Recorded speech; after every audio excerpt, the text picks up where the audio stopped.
오늘은 창세기 11장의 24절에서 26절까지 말씀입니다. 우리 말씀을 한 절씩 읽죠. 한 절씩 읽고 26절은 같이 읽겠습니다.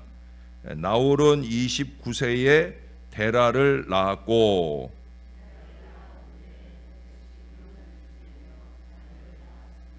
데라는 70세에 아브람과 나홀과 하란을 낳았더라. 아멘. 우리 오늘 밤 심야 기도회와 또 내일 새벽 제단은 광림수도원에서 이루어집니다. 그래서 내일 새벽에는 이 자리에서 모이질 않습니다. 양해를 해주시고 새벽에 오시며 오늘 함께 가지 못하시는 분들은 내일 새벽에 각기 댁에서 개인 기도로 지내시면 좋을 것 같아요. 그렇게 하루를 보내주시면 감사하겠습니다. 저는 오늘 여정이 너무 설레서 저는 아직도 너무 어려서 어디를 가는 날엔 잠을 잘 못 자. 어제는 좀 일찍 잠자리에 든다고 들었는데 그래서 그랬는지 오늘 새벽 3시도 안 돼서 깨가지고 그러고 뒤척거리다가 그냥 아침에 일찌감치 내려왔습니다. 오늘과 내일 은혜 여정이 될 줄로 믿습니다. 오늘은 예배 마치고 기도하실 때 오늘 내일 이 산기도 수련회 또 가을 은혜 여정에 하나님의 큰 은혜가 또 기쁨이 넘치도록 기도해 주시면 좋겠습니다. 며칠 전에도 말씀드렸죠. 창세기는 크게 두 부분으로 나누어집니다. 이제 오늘까지 볼 이 11장까지를 전반부로 그리고 12장부터 50장까지를 제2부로 나눠요. 1장부터 11장을 원역사라고 4개의 중심 사건으로 이루어집니다. 또 12장부터 50장까지는 족장사라고 해서 역시 4사람의 중심 인물로 이루어집니다.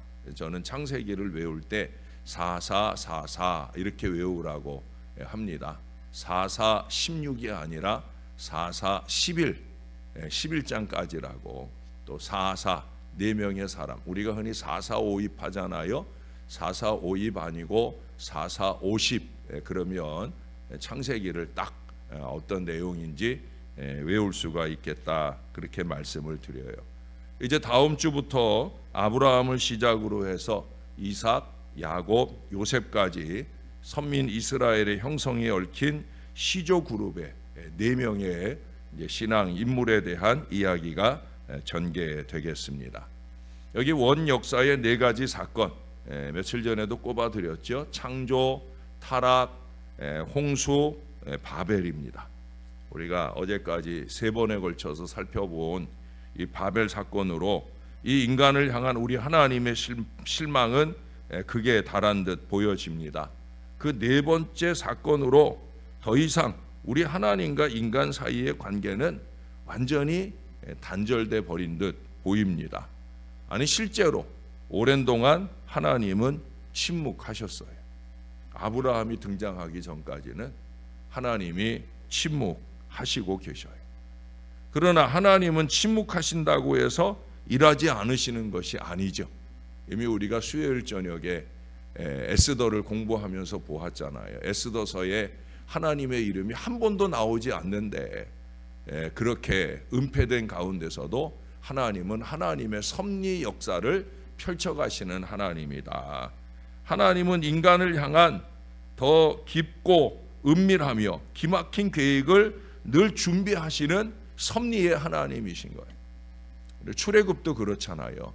이스라엘이 430년을 부르짖었어요. 여러분의 어떤 기도 제목을 가지고 10년 이상 부르짖는 분들도 있어요. 우리 교회도 있어요. 그런데 40년도 아니고 430여 년 대단히 긴 기간의 부르짖음이에요. 그런데 그 부르짖음에 응답하시는 하나님의 역사가 어떻게 출발하느냐? 모세가 어린아이 하나가 태어나는 것부터 시작이 돼. 그러고도 80년이 지나서야 하나님의 위대한 출애굽의 역사가 쫙 펼쳐지게 되어진다는 거예요. 침묵하신다고 해서 침묵하시는 게 아니라는 거죠. 구약의 말라기 이후에 예수님 탄생까지 무려 400년 이상 그 긴 기간을 종교적인 암흑기라고 합니다. 그럴 수밖에 없죠. 하나님이 등장하시지 않으니까. 불신앙의 멸망 중에도 신앙 명맥을 이어온 이 선지자의 역사도 말라기를 끝으로 끝나버렸고요. 이스라엘은 정치 종교적으로 심각한 위기에 처해 있어요. 전에 같으면 하나님께로부터 벼락이 떨어져도 수백 번 떨어졌을 그 죄악된 상황이 난무하는데도 불구하고 우리 하나님은 오랜 동안 침묵하셔요.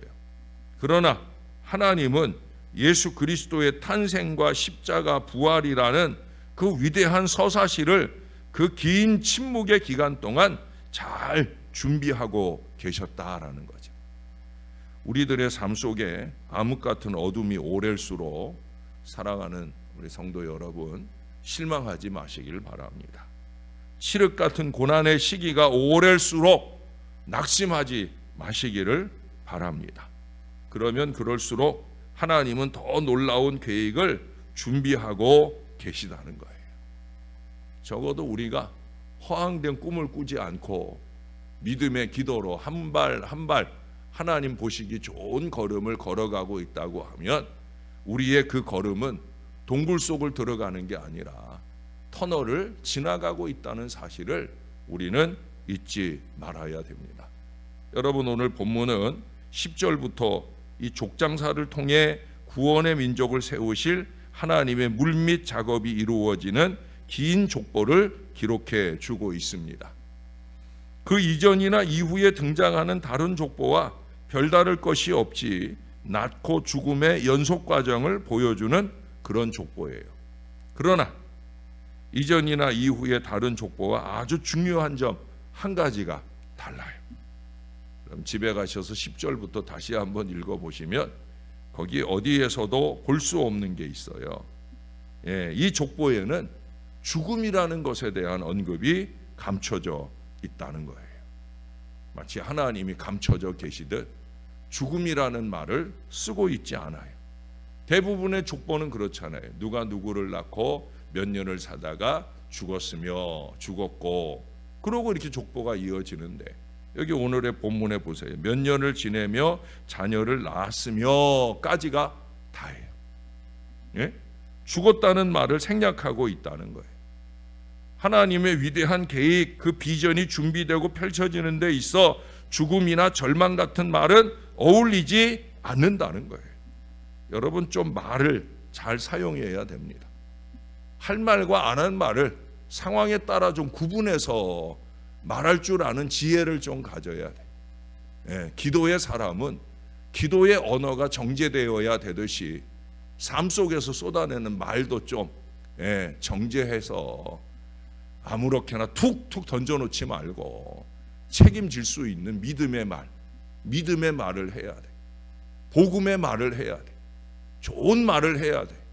희망적인 말을 해야 돼. 긍정적인 말을 해야 돼.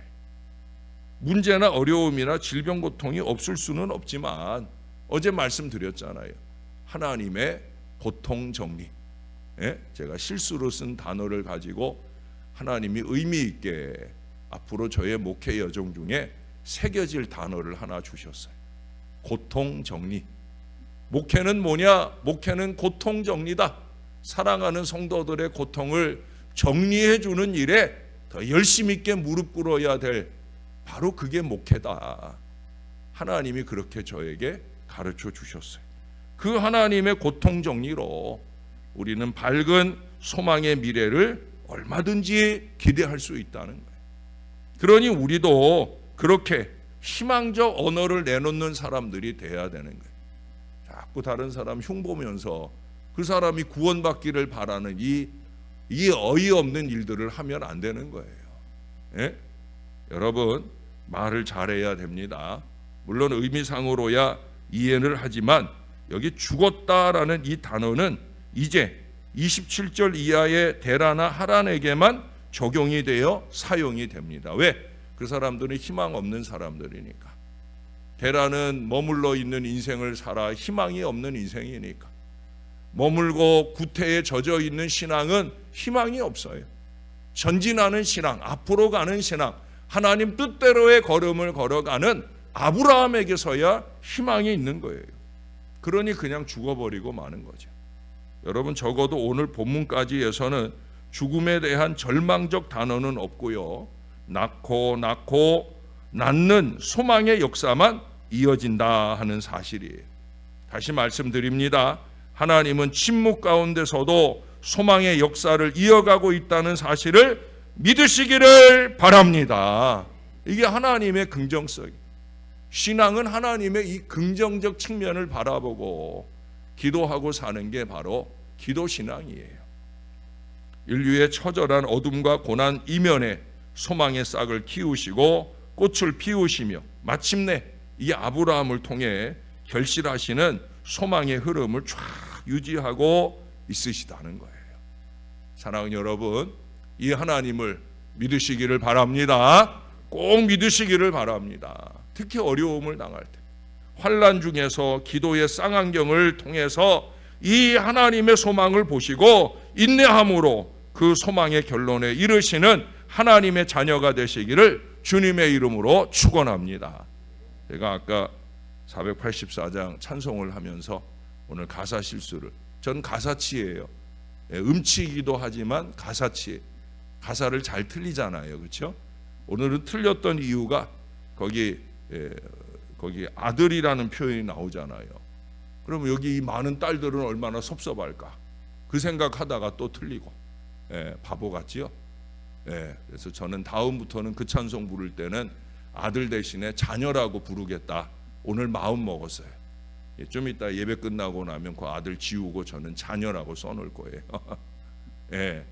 우리 자매님들 승리하시길 바랍니다. 중요한 건 뭐예요?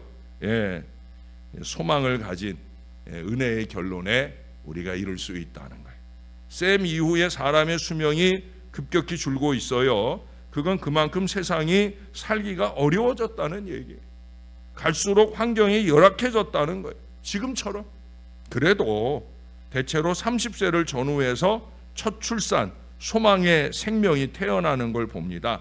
그러나 소망의 열매인 아브라함을 낳는 그의 아버지 데라는 오늘 본문에 보니까 그들의 무려 2배가 되는 나이 70세에 이르러서야 첫 출산을 이루게 된다는 거예요. 소망의 결실이 쉽지 않다는 걸 보여줍니다. 그만큼 더디고 어렵다는 거예요. 요즘도 아이를 잉태하기가 참 힘들잖아요. 젊은이들이 시기를 놓쳐버려요. 조금 더 젊음을 즐기다, 누리다, 조금 더 돈 벌다, 그러다 보면 나이가 들어서 이제 아이를 갖겠다라는 마음을 먹게 될 때, 그때는 너무 힘들고 어려운 걸 봅니다. 그러나 10달을 견디는 일은 그보다 더 힘들지 않습니까? 그러나 그보다는 그 태의 결실이 세상에 태어나는 때가 아마 가장 힘들 거예요. 마지막까지 소망을 놓지 않고 그 고비를 넘어서야 위대한 생명 탄생의 역사가 펼쳐지게 되어집니다. 어쩌면 지금 삶의 자리에서 이전에 경험하지 못한 몇 갑절의 고통 중에 신음하는 분들도 있을 거예요. 그게 마지막일 거라는 생각을 가지고 더욱더 인내하며 기도하시는 여러분들이 되시기를 바랍니다. 저도 오래전에 고난주간이에요. 고난주간이면 목회에 있어서 얼마나 중요합니까? 그땐 다행히 부목사였는데, 근데 이제 부활절을 앞두고 이 발목이 너무 아파서 병원을 갔는데 봉화지겸이라고. 근데 이 뼈에 그 염증이 붓기 한 1mm도 안 남았다는 거예요.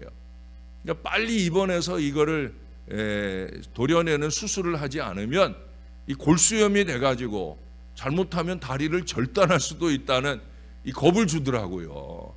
그래서 이제 그날 월요일에 입원 목사님께 먼저 전화를 드려서 허락을 받고, 이게 크게 위험할 수도 있다니까 목사님도 하라고 해서 그래서 입원해서 한 열흘 동안을 입원하고 마취도 안 하고 그 십자가 같은 수술실에 누워서 그래서 서걱서걱 거기를 긁어내는 그 부분 마취를 하고 그러는 아주 힘든 수술을 받았습니다. 그때 제가 그 병상에서 그때 하나님 앞에 공교롭게도 읽기 시작한 말씀이 예레미야 28장부터인가 읽었는데 그때 29장 11절 말씀에서 멈춰서 날마다 그 말씀 29장 11절 말씀을 날마다 읽고 기도했어요. 너희를 향한 나의 생각을 내가 아나니 평안이요 재앙이 아니니라. 너희에게 미래와 희망을 주는 것이니라. 그건 그냥 병상에서 일어나기 위해 주신 말씀이 아니었어요. 그 이후에 제가 개척의 여정을 출발하기 위해서 준비하게 하시는 그런 말씀이기도 하셨습니다. 사실 그것은 별것 아니었어요. 제가 여기 오기 전까지 여러 면으로 많은 고난과 어려움을 겪었다는 얘기는 제가 여러 번 드렸잖아요.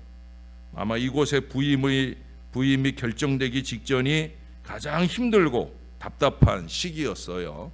그러나 그때도 여전히 희망을 버리지 않고 조금 전에 주셨던 그 말씀, 너희에게 미래와 희망을 주는 것이니라.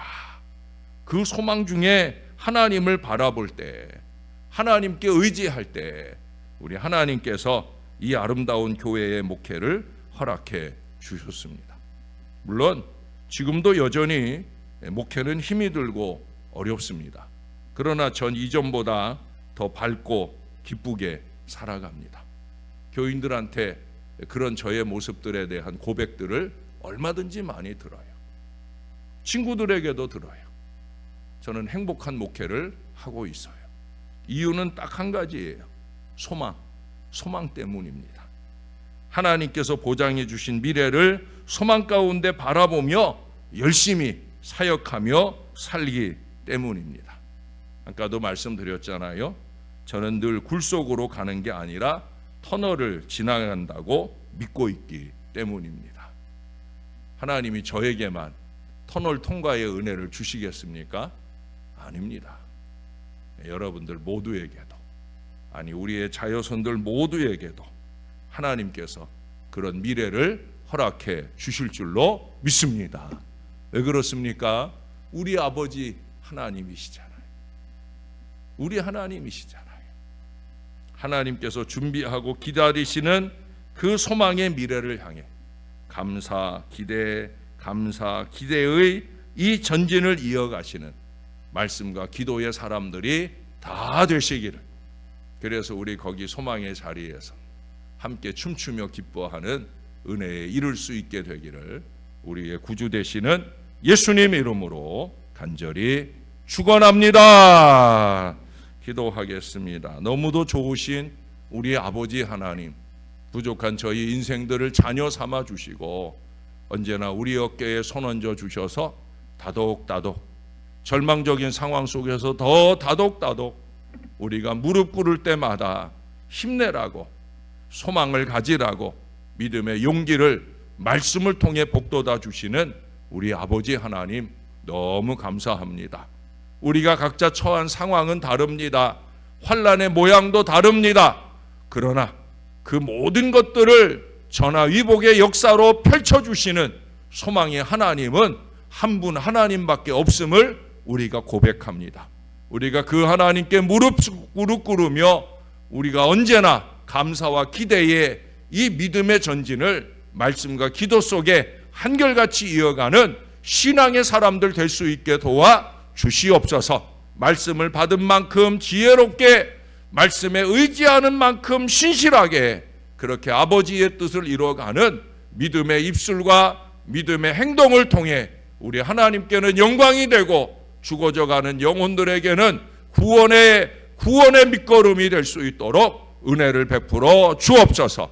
하나님, 우리는 소망의 사람이다 하는 이 사실을 놓치지 말게 도와주시고 어떠한 환난 중에서라도 불평과 원망보다 감사와 기도로 믿음의 전진을 이어가며 하나님을 의지하는 신실한 신앙이 되게 역사해 주옵소서. 소망을 가진 모든 주의 자녀들이 육신의 질병도 치유를 받고 삶의 문제도 다 해결함을 받는 형통대로를 힘있게 걸어가게 은혜를 베풀어 주옵소서. 하나님의 고통 정리는 항상 계속된다. 이 믿음의 마음을 놓치지 않고 살아가는 우리 하나님의 사람들 다 되게 축복해 주시옵소서. 주님께 바라기는 이제 오늘과 내일 사이 산기도 수련회 가을 은혜 여행을 떠납니다. 하나님, 가을 은혜 여행도 해마다 좋았지만은 올해는 산기도 수련회라고 하는 더 중요한 시간을 갖사오니 우리의 눈이 즐거운 만큼 우리가 눈을 열어 하나님을 볼 수 있는 시간이 되게 하시고 하나님의 큰 은혜의 여정이 될 수 있게 역사를 더하여 주옵소서. 가고 오는 모든 여정 중에 안전의 은혜를 주시고 우리가 함께 매달리고 기도할 때 큰 기쁨과 은혜가 충만하여 넘치게 도와 주옵소서. 배후에 우리를 후원하는 모든 교인들의 믿음의 기도가 쉬지 않게 하시고 내일 돌아와서 다시금 교회의 큰 활력소로 열심 있는 신앙의 전진을 이어갈 모든 백성들 되도록 축복해 주시옵소서. 수능 시험을 앞두고 있는 우리 아이들 꼭 붙들어 주시고 아버지 은혜 안에 막바지 준비 잘 되게 역사해 주옵소서. 우리의 모든 것들을 침묵 가운데도 강한 능력으로 섭리하시며 반드시 승리를 안겨주시는 상승장군 예수 그리스도의 이름으로 기도하옵나이다. 아멘.